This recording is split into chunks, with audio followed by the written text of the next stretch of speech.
Hello everyone، حبايبي طلاب الصف الخامس الابتدائي دايما بتوحشوني على طول. ان شاء الله فيديو النهارده هنكمل مع بعض المهام الادائيه. بس يلا كده وروني فين ابطال سنه خمسة. لايك وشير على قد ما تقدر عشان اكبر عدد يستفيد، ولو اول مره تنورني سبسكرايب وتفعل زر الجرس عشان يوصلك باشعار بكل فيديو انزله ان شاء الله. ما تنساش باكد عليك تاني المهمه بتاعتي، اوعى تنسى البيانات 35 درجه ما تضيعهمش. ما تنساش السكول مدرستك، الكلاس فصلك، نيم اسمك، الديت التاريخ. يلا كده نشوف عنوان المهمة بتاعتي pros and cons of ecotourism، مميزات وعيوب السياحة البيئية. تعالوا نشوف كده هو في السطرين دول كده كاتب ايه. بيقول لك tourism is very important to many countries، السياحة مهمة طبعا لدول كتيرة. ecotourism is about being kind to the environment and the local people. طبعا احنا قلنا قبل كده ان السياحة بتخدم مين وبتساعد مين؟ الايه؟ اللوكال people، السكان المحليين بتوع الدولة، وبتساعد البيئة برضو. طيب بيقول لك write using these guiding words، استخدم الكلمات دي في كتابة المهمة بتاعتك. أول حاجة tourists السائحين، travel يسافر، small hotels فنادق صغيرة، dive يغطس. تعالى ناخد من السطرين دول ونخدم بيهم المهمة بتاعتي. يلا نشوف كده أول جملة هناخدها. هنقول إيه؟ tourism is very important، السياحة شيء مهم. مش لازم أقول too many countries، ممكن تختصر وتقول tourism is very important. أدي أول جملة. احنا قلنا واحنا بنشرح قبل كده قلنا إيه؟ احنا بنتكلم عن السياحة قلنا it helps local people، بتساعد مين؟ السكان المحليين. أدي جملة. بعد كده نقول جمل بسيطة وسيمبل عشان تبقى سهلة عليك. وقلنا كمان بتدي للناس دي ايه؟ تديهم جوبس، وظائف، بتوفر لهم جوبس طبعا.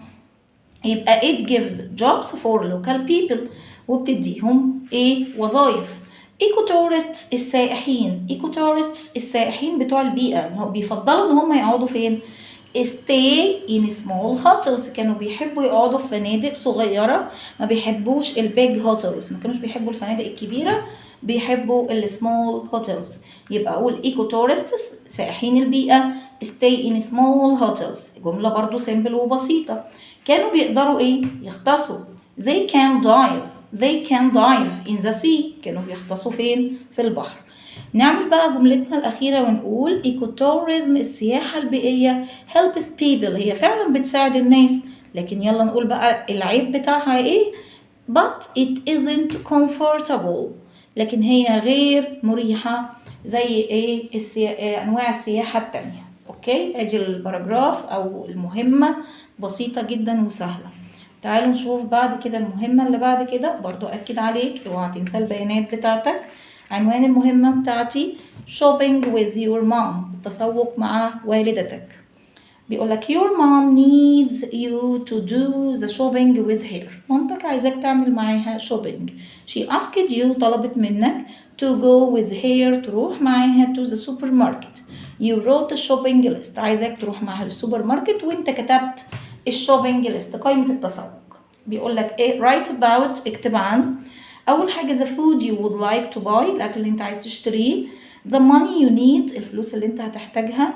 healthy and unhealthy food you bought، الأكل الصحي والغير صحي اللي أنت اشتريته. تمام. تعال ناخد أول جملة. هو احنا بنتكلم عن إيه؟ التسوق مع ماما. يبقى هقول I went، طبعا ده زمن past simple ماضي بسيط. I went shopping، أنا رحت التسوق، ذهبت للتسوق مع مين؟ with my mom، مع مامتي. مين اللي كتب الليست؟ بيقول لك ايه؟ انت اللي كتبت الليست. يبقى اقول له I wrote the shopping list، انا كتبت ايه؟ قائمة التسوق. جمل برضو بسيطة. وبرضو من السطرين هنا بحاول ايه؟ اجيب الجمل بتاعت المهمة بتاعتي. I bought يعني انا اشتريت، الماضي من buy bought. I bought انا اشتريت ايه بقى؟ tomatoes، rice، chocolate، bread and chips، اشتريت كل الاكل ده. طب we needed، كنا محتاجين قد ايه بقى عشان نحاسب على الاكل ده؟ we needed 50 pounds، على سبيل المثال طبعا ان احنا محتاجين 50 جنيه. طب يلا نقول بقى الهيلثي فود والانهيلثي فود اللي انت اشتريته. I bought healthy food like tomatoes, rice and bread، ده الاكل الصحي اللي انا اشتريته. I bought unhealthy food like chocolate and chips، واشتريت اكل غير صحي طبعا، اللي chocolate واللي chips. اوكي، دي المهمة اللي بعد كده. تعالى نشوف المهمة اللي بعد كده.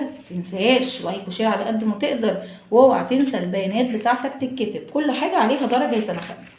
عنوان المهمة بتاعتي what do you want to be when you grow up؟ عايز تكون ايه لما تكبر؟ All jobs are important. كل الوظائف طبعا مهمة. We all like different things. كلنا بنحب أشياء مختلفة، مش بنتفق على حاجة واحدة. Some jobs are interesting for some people but they are boring for other people. يعني بيقولك إن بعض الوظائف بتكون شيقة لناس، وبتكون بعض الوظائف شيقة برضو مملة لناس تانية. يبقى مش اللي انت بتحبه لازم غيرك يحبه. ماشي. أول حاجة بيقولك what is the job؟ ايه وظيفتك؟ why is it important؟ ليه هي مهمة؟ what can you do to help others؟ بتعمل ايه فيها عشان تساعد الناس؟ خدنا الاكزامبل بتاعي ان انا عايزه اكون دكتور. تعال نشوف اول جمله كتبناها ايه. جبنا من الباراجراف برضه، جبنا من المهمه عندك هنا.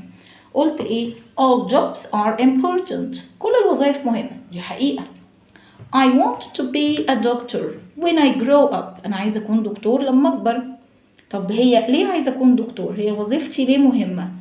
It's important. هي مهمة because it helps sick people get better. إن أنا بحاول أساعد الناس المريضة إن هم يتحسنوا. هي دي مهمة الدكتور. It's interesting for me. هي بالنسبة لي وظيفة شيقة وبحبها جدا جدا. يبقى ادي المهمة اللي معايا كمان. ان شاء الله هنكمل في الفيديو الجاي برضو بقية المهام. ناقص لنا تقريبا مهمتين او 3 كمان ويبقى خلصنا المهام الادائية بتاعة الوزارة، المهام الرسمية. واشوفكم على خير ان شاء الله. متنسوش لايك وشير على قد ما تقدر عشان تشجعني ان اكمل. Goodbye. See you later.